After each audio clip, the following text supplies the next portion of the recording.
Hello दोस्तों, कैसे हैं आप लोग। आई होप कि आप लोग अच्छे होंगे। दोस्तों, आज के वीडियो में जो हम डिस्कस करने वाले हैं वो काफ़ी इम्पोर्टेंट है, क्योंकि फाइनेंशियल ईयर 23-24 के जो GSTR 9 फाइल करने की जो लास्ट डेट है वो 31 दिसंबर 2024 है। और बहुत सारे टैक्स पेयर को GSTR 9 फाइल करते टाइम बहुत सारे इशू आ रहे होंगे। उस इशू को रिगार्डिंग ही GSTN डिपार्टमेंट की तरफ से एक एडवाइजरी आई है कि अगर इस तरह की कोई भी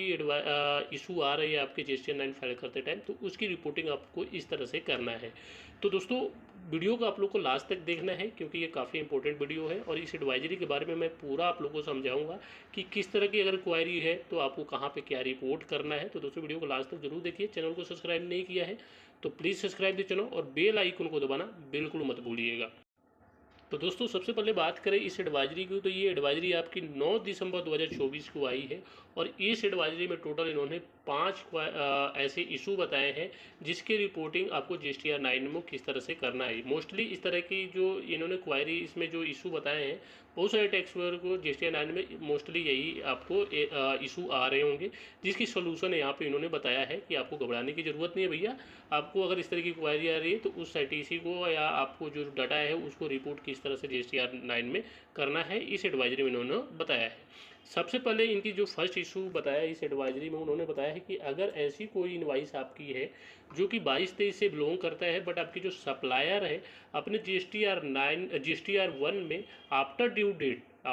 डेट ऑफ मार्च 2024 के ड्यू डेट के बाद उसने GSTR 1 में उस इनवाइस को रिपोर्ट किया है, जिसके वजह से उसकी जो उस इनवाइस की जो ITC है वो आपके फाइनेंशियल 23-24 के GSTR 9 के 8A में नहीं शो हो रहा है। तो उस केस में अगर इस तरह की कोई इनवाइस है तो उस केस में इस ITC को आपको GSTR 9 में किस तरह से रिपोर्ट करना है, क्योंकि ये जो 23-24 की अगर आपकी इनवाइस है तो एक्चुअल में वो ITC आपको 23-24 में क्लेम करना होगा और आपने अपने बुक के हिसाब से उस ITC को क्लेम किया होगा। बट आपकी सप्लायर की गलती की वजह से वो इनवाइस आपको GSTR 9 के टेबल नंबर 8A में नहीं शो हो रहा है, क्योंकि उसने जो अपने GSTR 1 को जो फाइल किया है after due date of March, मानी मार्च के ड्यू डेट के बाद उसने GSTR 1 को फाइल किया, उस इनवाइस को फाइल किया है, जिसकी वजह से आपके GSTR 9 के टेबल नंबर 8 में नहीं आ रहा है। तो इस तरह के अगर इशू आ रहे हैं तो उस ITC को आपको GSTR 9 फाइल करते टाइम किस तरह से रिपोर्ट करना है, ये चीज़ मैं बता रहा हूँ आपको। और यहाँ पे इन्होंने मैंने बताया है, मैं आप लोग को लाइव बताऊँगा किस तरह से करना है। अगर इस तरह की कोई भी ITC है, जो कोई भी इनवाइस है, तो उसको रिपोर्ट सबसे पहले आपको करना है टेबल नंबर 8C में। कहाँ पे? टेबल नंबर GST 9 खोलेंगे और टेबल नंबर 8 में जाएंगे, वहाँ पे आपको ये टेबल नंबर C यहाँ पे देखेंगे, है ना। तो यहाँ पे आपको 3 कॉलम मिलेगा, एक आपको IGST का, CGST का और SGST का। आपको आपका इनवाइस इंटर स्टेट है, लोकल है, वो आपको देखना होगा। अगर आपकी IGST इंटर स्टेट है तो IGST वाली कॉलम में उस ITC को आपको यहाँ पे रिपोर्ट करना होगा। अगर लोकल होगा तो CGST और SGST वाली कॉलम में रिपोर्ट करना होगा। ये चीज़ क्लियर हो गया कि अगर कोई भी ऐसी इनवाइस जो 23-24 से बिलोंग करता है, लेकिन आपके सप्लायर की गलती की वजह से उसने ड्यू डेट के बाद अपने GSTR 1 को रिपोर्ट करता है, GSTR 1 को फाइल करता है मार्च के ड्यू डेट के बाद, तो उस केस में आपकी जो GSTR 9 के 8A में ITC नहीं शो कर रहा है, तो आपको GSTR 9 में इस तरह से पहला नंबर 8C में रिपोर्ट करना है, दूसरा आपको रिपोर्ट करना है टेबल नंबर 30 में। ठीक है ना। टेबल नंबर 30 को जब यहाँ पे खोलेंगे तो यहाँ पे टेबल नंबर 30 में वही आपको 3 कॉलम देखने को मिलेगा, IGST, CGST और SGST। आपका जो भी इनवाइस होगा, अगर इंटर स्टेट होगा तो IGST में, लोकल होगा तो CGST और SGST में। तो आई होप कि ये चीज़ आप लोगों को क्लियर हो गया होगा कि कोई भी ऐसी इनवाइस जो 23-24 की है ना, कोई भी ऐसी इनवाइस जो 23-24 की है, लेकिन आपकी सप्लायर ने गलती से टाइम से अपने GSTR 1 के मार्च के GSTR 1 को टाइमली फाइल नहीं करता है, आफ्टर ड्यू डेट के बाद करता है, जिसके वजह से वो ITC आपके GSTR 9 के 8A में नहीं आ रहा है। और वो आपके जब GSTR 9 फाइल करेंगे तो वो आपको GSTR 9 में किस तरह से रिपोर्ट करना है, वो चीज़ यहाँ पे आपने देख लिया कि 8C और 30 टेबल नंबर 30 में करना होगा। अगला जो आपका सबसे ज़्यादा क्वायरी टैक्स पेयर के है कि ऐसी इनवाइस जो कि इनवाइस बिलोंग करता है आपके 23-24 से, जिसकी ITC भी आपने 23-24 में क्लेम कर लिया है, लेकिन आपने सप्लायर की 30 दिन के, एक सप्लायर का 30 के अंदर 180 दिन के अंदर आपने उसकी पेमेंट न करने की वजह से उस आईटीसी को आपने रिवर्स कर दिया है। रिवर्स करने के बाद जब आफ्टर पेमेंट, आप सप्लायर के आफ्टर पेमेंट करने के बाद आपने उस आईटीसी को दोबारा से रिक्लेम कब करते हैं, कब, फाइनेंशियल 24-25 में, मतलब 23-24 के इनवाइस का एक बार आईटीसी आपने क्लेम करते हैं, दोबारा पेमेंट ना करने, सप्लायर के पेमेंट ना करने की वजह से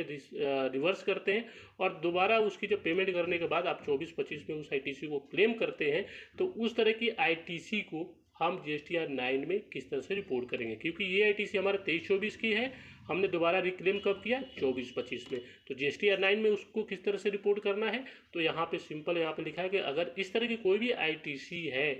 जिसको आपने रिक्लेम किया है,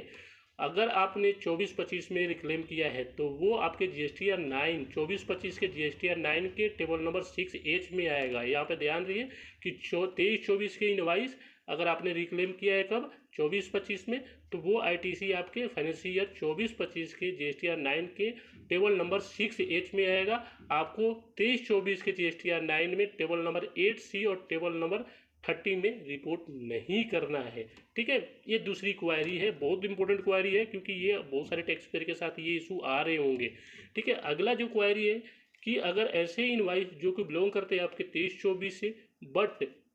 उस इनवाइस की जो गुड्स है आपने 23-24 में रिसीव नहीं करते हैं टाइमली, है ना, रिसीव नहीं करते हैं, और उस आईटीसी को आपने क्लेम कर लिया पहले, फिर बाद में आपको पता चला कि भैया मैंने इस टाइम तो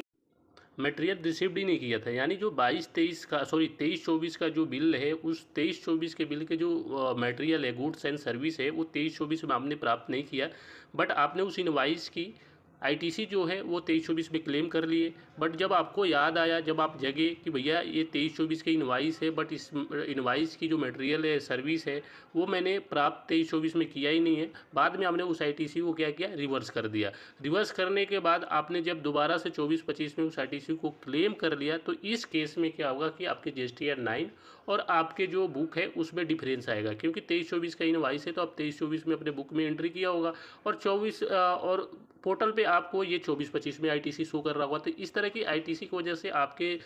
पोर्टल से और आपके बुक से मिसमैच आ रहा होगा। तो अगर इस तरह का कोई भी मिसमैच आ रहा है, तो जीएसटीआर 9 फाइल करते टाइम आपको किस तरह से रिपोर्ट करना है भैया, तो इस तरह की आईटीसी को रिपोर्ट करना है आपको टेबल नंबर 8C और टेबल नंबर 30 में, 23-24 जीएसटीआर 9 के टेबल नंबर 8C और टेबल नंबर 30 में इस तरह की आईटीसी को आपको रिपोर्ट करना है। ये चीज़ क्लियर हो गया। अगला जो सबसे ज़्यादा टैक्स पेयर के साथ जो इशू आ रहे हैं, वो इशू ये आ रहे हैं कि कोई ऐसी इनवाइस जो है जो कि बिलोंग तो करता है 22-23 से, लेकिन वो आपके जीएसटीआर 9 के टेबल नंबर 8 में शो हो रहा है, 23-24 की जीएसटीआर 9 के टेबल नंबर 8 में शो हो रहा है। क्यों शो हो रहा है, क्योंकि जो आपके सप्लायर है ना, 22-23 के जो इनवाइस है वो आफ्टर मार्च, जो ड्यू डेट होता है, मार्च का ड्यू डेट है, उसके बाद अपने जीएसटीआर 1 में उसने रिपोर्ट किया है। तो उस केस में 22-23 को जो आईटीसी है, 22-23 का जो इनवाइस है, वो आपके 23-24 के जीएसटीआर 9 के टेबल नंबर 8 में शो हो रहा है। अगर इस तरह की कोई भी आईटीसी है ना, कोई भी आईटीसी है, तो इसके वजह से आपकी जो पोर्टल है और आपके बुक में वो डिफरेंस आएगा। अगर डिफरेंस आ रहा है तो इस तरह की आईटीसी को आपको रिपोर्ट किस तरह से करना है, तो यहाँ पे साफ साफ लिखा है कि अगर लास्ट कोई भी ऐसी आईटीसी जो लास्ट ईयर का है, यानी 22-23 का आईटीसी है, वो ऑटो पॉपुलेट होके